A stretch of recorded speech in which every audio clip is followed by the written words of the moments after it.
ನಮಸ್ಕಾರ, ವನಶ್ರೀ ಚಾನಲ್ಗೆ ಸ್ವಾಗತ.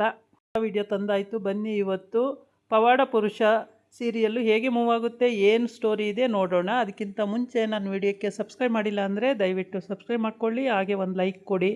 ಇವತ್ತು ಬಾಳು ಮಾಮಂಗೆ ಮದುವೆ ಮಾಡಬೇಕು ಅಂತೇಳಿ ಅವರಪ್ಪ ನಿರ್ಧಾರ ಮಾಡಿ ಚಿಕ್ಕ ಹುಡುಗರಲ್ಲೇ ನಿಶ್ಚಿತಾರ್ಥ ಮಾಡ್ಕೊಂಡಿರೋದು. ಇವಾಗ ಮದುವೆ ಮಾಡಬೇಕು, ನನ್ನ ಮಗಳಿಗೆ ಅಳಿಯಂಗೆ ಏನು ಹೇಳಲಿ, ಅವ್ರ ಮನೆಗೆ ಹೋದರೆ ಸುಮ್ಮನೆ ಇರ್ತಾರ ನನಗೆ ಅಂತೇಳಿ ಹೆಂಡ್ತಿ ಹತ್ರ ಹೇಳ್ತಾ ಇರ್ತಾನೆ. ಅದಕ್ಕೆ ಹೆಂಡ್ತಿ, ಬಾಳು ನೋಡೋ ಹಿಂಗೆ ಅಂತಿದ್ದಾರೆ ಅಪ್ಪ, ಏನು ಮಾಡ್ತೀಯ ಅಂತ ಅಂದರೆ, ಇಲ್ಲ ಅವ್ವ ನಾನು ಮದುವೆ ಆಗಲ್ಲ ಅಂತ ಅವನು ಹೇಳ್ಬಿಡ್ತಾನೆ. ಅದು ಮದುವೆ ಆಗಲ್ಲ ಅಂದರೆ ಹೆಂಗೋ ಆಗುತ್ತೆ, ಮದುವೆ ಮಾಡ್ಕೋಬೇಕು ಕಣೋ, ಆವಾಗಲೇ ನಿಶ್ಚಿತಾರ್ಥ ಆಗಿರೋದು ಹುಡುಗಿ, ಯಾರಿಗೆ ಕೊಡ್ತಾರೋ ನಿಶ್ಚಿತಾರ್ಥ ಆಗಿರೋ ಹುಡುಗಿನ ಬೇರೆಯವ್ರಿಗೆ ಕೊಡೋಕ್ಕಾಗಲ್ಲ, ನೀನು ಮದುವೆ ಮಾಡ್ಕೊಳ್ಳೇಬೇಕು ಅಂತ ಬಾಳು ಅಮ್ಮ ಹೇಳ್ತಾಳೆ. ಇಲ್ಲ ಅವ್ವ ನಾನು ಮದುವೆ ಮಾಡ್ಕೊಳ್ಳೋದೇ ಇಲ್ಲ, ನನಗೆ ಬೇಡ ಅಂತ ಹೇಳ್ತಾನೆ. ಆಮೇಲೆ ನೋಡು, ಇವತ್ತು ನಾನು ಹೋಗೋಣ ಅಂತ ಅವರಪ್ಪ ಹೇಳ್ತಾನೆ, ನಾನು ಹೋಗೋಣ ಅಂತ ಇದ್ದೀನಿ, ಇವತ್ತು ಅವ್ನ ನಿರ್ಧಾರ ಹೇಳೋಕ್ಕೆ ಹೇಳು ಅಂತ ಹೇಳ್ತಾನೆ. ಈ ಕಡೆ ಇವನು ಸಂಧ್ಯಾ ಅಲ್ಲಿ ಬಾಳು ಸೋದ್ರ ಮಾವನ ಮನೆಗೆ ಊರಿಗೆ ಹೋಗಿದ್ದಾನೆ. ಹೋಗ್ಬಿಟ್ಟು ಅಲ್ಲೇನು ವಿಷಯ ತಿಳ್ಕೊಬರೋಣ ಅಂತ ಹೋಗಿದ್ದಾನೆ. ಹೋಗ್ಬಿಟ್ಟು ಅಲ್ಲಿ ಏನೇನೋ ಮಾತಾಡೋಕ್ಕೆ ಹೋಗಿ ಚೆನ್ನಾಗಿ ಒದೆ ತಿಂದು ಬರ್ತಾನೆ. ಇವನು ಸಖತ್ತಾಗಿ ಹೊಡೆದು ಕಳಿಸ್ತಾರೆ ಅಲ್ಲಿ. ಆಮೇಲೆ ಏನೇನೋ ಬಾಳು ವಿಷಯ ಮಾತಾಡೋಕ್ಕೆ ಹೋಗ್ತಾನೆ, ಮತ್ತು ಬಾಳು ಮನೆ ವಿಷಯ ಮಾತಾಡೋಕ್ಕೆ ಹೋಗ್ತಾನೆ. ಹಂಗಾಗಿ ಚೆನ್ನಾಗಿ ಒದೆ ಕೊಟ್ಟು ಕಳಿಸಿರ್ತಾರೆ. ಅದು ಅವನಿಗೆ ಮನೆಗೆ ಬಂದು ಹೇಳ್ಕೊಳಕ್ಕೆ ನಾಚಿಕೆ ಆಗ್ಬಿಟ್ಟು, ನನಗೆ ಹಂಗೆ ಸತ್ಕಾರ ಮಾಡಿದ್ರು, ಹಿಂಗೆ ಸತ್ಕಾರ ಮಾಡಿದ್ರು, ನನ್ನ ಅಷ್ಟು ಚೆನ್ನಾಗಿ ನೋಡ್ಕೊಂಡಿದ್ರು, ಇಷ್ಟು ಚೆನ್ನಾಗಿ ನೋಡ್ಕೊಳ್ಳಿದ್ರು, ಗೌಡ್ರೆ ನಿಮ್ಮನ್ನು ಸಖತ್ತು ಹೊಗಳಿದ್ರು, ಆಮೇಲೆ ನಿಮ್ಮನ್ನು ಗೌಡ್ತಿ ತುಂಬ ಹೊಗಳಿದ್ರು ಅಂತ ಎಲ್ಲ ಹೇಳ್ಬಿಟ್ಟು ಉಬ್ಬಿಸ್ಬಿಡ್ತಾನೆ. ನೀವು ಬಾಳುಗೆ ಹೇಳಿ ಒಂದು ಮಾತು ಮದುವೆ ಮಾಡ್ಕೊಳ್ಳೋಕ್ಕೆ ಹಾಗೆ ಹಿಂಗೆ ಅಂತ ಏನೇನೋ ಹೇಳ್ತಾನೆ. ಆದರೆ ಬಾಳು ವಯಸ್ಸವನೇ, ಇವ್ರ ಮಗನೂ ಕೂಡ ಇರ್ತಾನಲ್ವ, ಹಂಗಾಗ್ಬಿಟ್ಟು ಇವ್ರ ಮಗನಿಗೂ ಮದುವೆ ಮಾಡಬೇಕು. ಇವ್ರ ಮಗನಿಗೂ ಮದುವೆ ಮಾಡೋಕ್ಕೆ ಆ ಹುಡುಗಿ ಕೇಳೋಕ್ಕೆ ಆಗಲ್ಲ, ಅದು ನಿಶ್ಚಿತಾರ್ಥ ಆಗಿರೋ ಹುಡುಗಿ ಅಲ್ವಾ. ಹಂಗಾಗ್ಬಿಟ್ಟು ಗೌಡ್ರೆ ನೀವು ಹೇಳಿ ಬಾಳಂಗೆ ಅಂತ ಇವನು, ಏಕೆಂದರೆ ಬಾಳನ್ನು ಸ್ವಲ್ಪ ಬಾಳುನಿಂದನೂ ಇವನು ಸ್ವಲ್ಪ ಬಯಸ್ಕೊಳ್ಳಿ ಗೌಡ ಅಂತೇಳ್ಬಿಟ್ಟು ಇವನ ಆಸೆ. ಏಕೆಂದರೆ ಇವನು ಅಲ್ಲಿ ಚೆನ್ನಾಗಿ ಒದೆ ತಿಂದು ಬಂದವನಲ್ಲ, ಅದಕ್ಕೆ ಇಲ್ಲಿ ಇವರು ಬಯಸ್ಕೊಳ್ಳಿ ಅಂತ ಇವನ ಆಸೆ. ಹೌದಾ, ಹಂಗೆ ಹೊಗಳ್ಬಿಟ್ರ ಹಿಂಗೆ ಹೊಗಳ್ಬಿಟ್ರ ಅಂತ ಸಖತ್ತು ಖುಷಿ ಪಟ್ಬಿಡ್ತಾನೆ ಗೌಡನ ಹೆಂಡ್ತಿ ಇಬ್ಬರು ಖುಷಿ ಪಟ್ಬಿಡ್ತಾರೆ.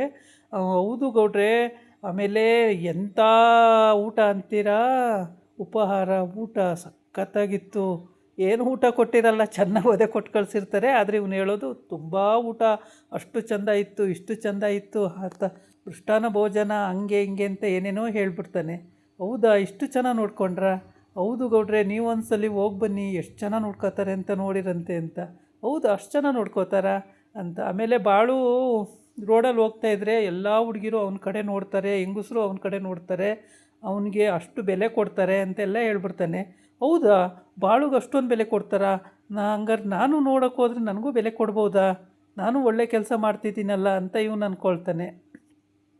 ಹೀಗೆ ಇವರು ಮಾತಾಡ್ಕೊಳ್ತಾ ಇರ್ತಾರೆ. ಅವನು ಕನಸಿನ ಲೋಕಕ್ಕೆ ಹೋಗಿರ್ತಾನೆ. ಆಮೇಲೆ ಅವರ ಅಪ್ಪ ಮಗ ಹೇಳ್ತಾನೆ, ಏನು ಬೇಡ ಬಾಳು, ಅವನು ಒಳ್ಳೆಯವನು, ಅದಕ್ಕೆ ಅವನಿಗೆ ಅವನಿಗೆ ಒಳ್ಳೆಯದು ಅಂತ ಬಯಸ್ತಾರೆ, ನೀನೇನಪ್ಪ ಒಳ್ಳೇದು ಮಾಡಿದೀಯ ನಿನ್ನ ಬಯಸೋಕ್ಕೆ, ಕೂತ್ಕೊಂಡು ತಿನ್ನೋ ಸುಮ್ಮನೆ ನೀನು ಅಂತ ಹೇಳಿ ಬೈತಾನೆ ಇವನು ಅಪ್ಪ.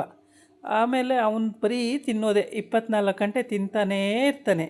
ಅವನಿಗೆ ಪುರ್ಸತ್ತೆ ಇಲ್ದಂಗೆ ತಿಂತಾನೆ, ಯಾವಾಗಲೂ ತಿಂತಾನೇ ಇರ್ತಾನೆ.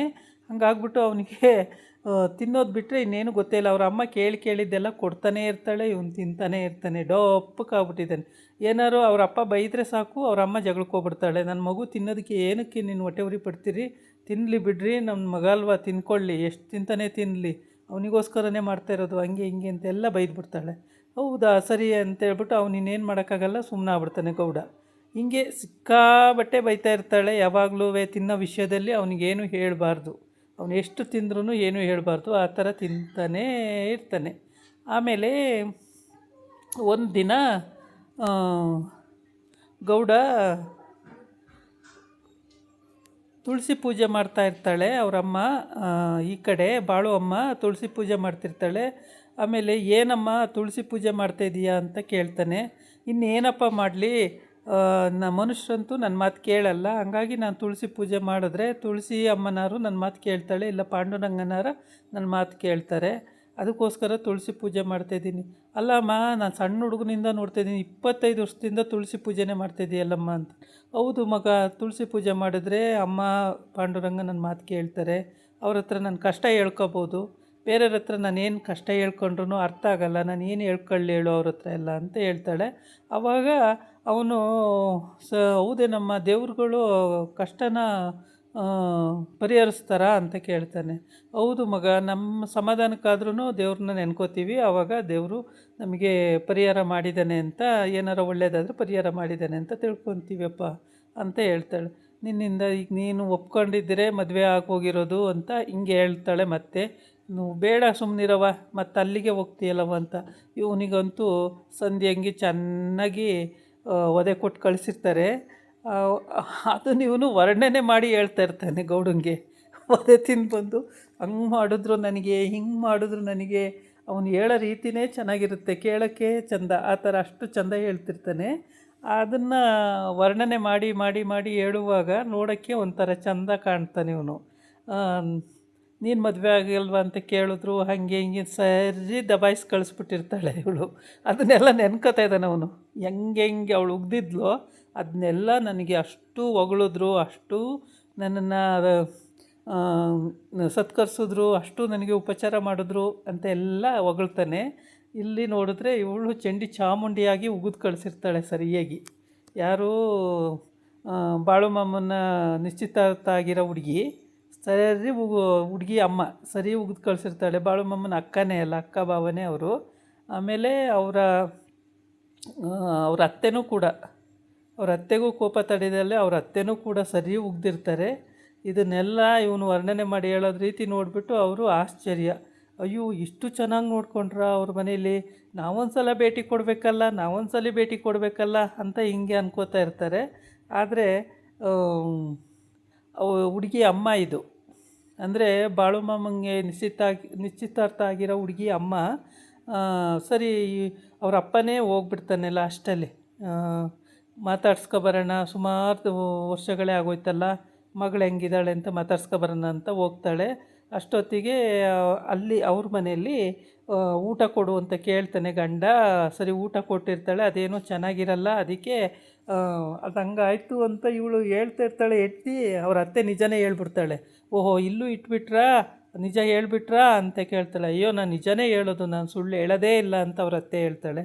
ಹೌದೌದು, ನಾನು ನೋಡಿಲ್ವಾ ನಿಜ ಹೇಳೋದು, ಎಲ್ಲ ಕಡೆನೂ ನೀವು ಹಿಂಗೇನೆ ಮಾಡೋದು, ತಂದಿಟ್ಬಿಡ್ತೀರಲ್ಲ ಬೇಗನೆ ಅಂತ ಅಂತಾಳೆ. ಆಮೇಲೆ ಅವನು ಅದನ್ನು ಕಷ್ಟಪಟ್ಟು ತಿಂತಾ ಇರ್ತಾನೆ. ಅಷ್ಟೊತ್ತಿಗೆ ಅವ್ರ ಮಾವ ಅಲ್ಲಿಗೆ ಎಂಟ್ರಿ ಕೊಡ್ತಾನೆ. ಕಷ್ಟಪಟ್ಟು ಅಂದರೆ ಕಷ್ಟಪಟ್ಟೇ ತಿಂತಾ ಇರ್ತಾನೆ, ಅದೇನೂ ಚೆನ್ನಾಗಿರಲ್ಲ ಅನಿಸುತ್ತೆ. ಅದಕ್ಕೆ ಅವ್ರ ಮಾವ ಅಷ್ಟೊತ್ತಿಗೆ ಎಂಟ್ರಿ ಕೊಡ್ತಾನೆ. ಅವ್ರ ಮಾವನ ನೋಡಿ ಇವನ ಅಮ್ಮ ಗುರಾಯಿಸ್ಬಿಡ್ತಾಳೆ, ಬೈತಾಳೆ. ಆದರೆ ಇವನು ಮಾತ್ರ ಏನು ಅನ್ನಲ್ಲ. ಅವ್ರ ಮಗಳು ಕೂಡ ಗುರಾಯಿಸ್ತಾ ಇರ್ತಾಳೆ, ಏನು ಮಾತಾಡ್ಸಲ್ಲ, ಏನಿಲ್ಲ ಅವ್ರ ಅಪ್ಪನ. ಆದರೆ ಅಳಿಯ ಮಾತ್ರ ಬಾಪ ಒಳಗೆ, ಬನ್ನಿ ಮಾವ ಒಳಗೆ, ಬನ್ನಿ ಬನ್ನಿ ಬನ್ನಿ ಅಂತ ಕರ್ಕೊಂಬರ್ತಾನೆ. ಮಗಳು ಬರೀ ನೋಡೋದೇ ಆಗುತ್ತೆ, ಬಾರಪ್ಪ ಅಂತಲೂ ಕರೆಯಲ್ಲ, ಏನೂ ಕರೆಯಲ್ಲ. ಏಕೆ ಅಂದರೆ ಇಷ್ಟು ವರ್ಷಗಳು ಇವರು ನಿಶ್ಚಿತಾರ್ಥ ಮಾಡ್ಕೊಂಡು ಮದುವೆ ಮಾಡ್ಕೊಂಡಿಲ್ವಲ್ಲ ಅಂತ ಅವರಿಗೆಲ್ಲ ಕೋಪ ಇದೆ 3 ಜನಕ್ಕೂ. ಮಗಳನ್ನ ಎಷ್ಟು ವರ್ಷ ಅಂತ ನಾವು ಮನೇಲಿ ಇಟ್ಕೊಳ್ಳೋಕ್ಕಾಗುತ್ತೆ? ಇವ್ರು ಮಾಡ್ಕೊಬಿಟ್ಟು ನಿಶ್ಚಿತಾರ್ಥ ನಮ್ಮ ಮಗನಿಗೆ ತಂದ್ಕೊತೀವಿ ಅಂತ ಹೇಳ್ಬಿಟ್ಟು ಬೇರೆಯವರಿಗೂ ಕೊಡೋಂಗಿಲ್ಲ, ಇವ್ರ ಮನೇಲೂ ತಂದ್ಕೊಳ್ಳೋಂಗಿಲ್ಲ. ಈ ಥರ ಪರಿಸ್ಥಿತಿ ತಂದುಬಿಟ್ರಲ್ಲ ಅಂತೇಳ್ಬಿಟ್ಟು ಇವಳಿಗೂ ಸಿಟ್ಟಿದೆ.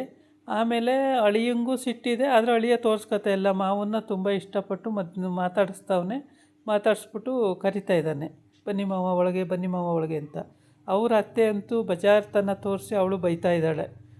ಎಷ್ಟು ವರ್ಷ ಆಯಿತು ನಿಶ್ಚಿತಾರ್ಥ ಮಾಡಿ, ನಮ್ಮ ಮಗುನ ಇಲ್ಲೇ ಇಟ್ಕೊಂಡಿದ್ದೀವಿ, ಜನ ಏನಂತಾರೆ, ಮದುವೆ ಮಾಡ್ಕೊಳ್ಳಿಲ್ಲ, ಅವನಿಗೆ ಒಪ್ಸೋಕ್ಕಾಗಲ್ವ, ಮದುವೆ ಮಾಡ್ಕೊಳಕ್ಕಾಗಲ್ವ ಅಂತ. ಇದಾಗಿತ್ತು ಇವತ್ತಿನ ವೀಡಿಯೋ. ನಾಳೆ ಇನ್ನೊಂದು ವೀಡಿಯೋ ಜೊತೆ ಬರ್ತೀನಿ. ನಮಸ್ಕಾರ.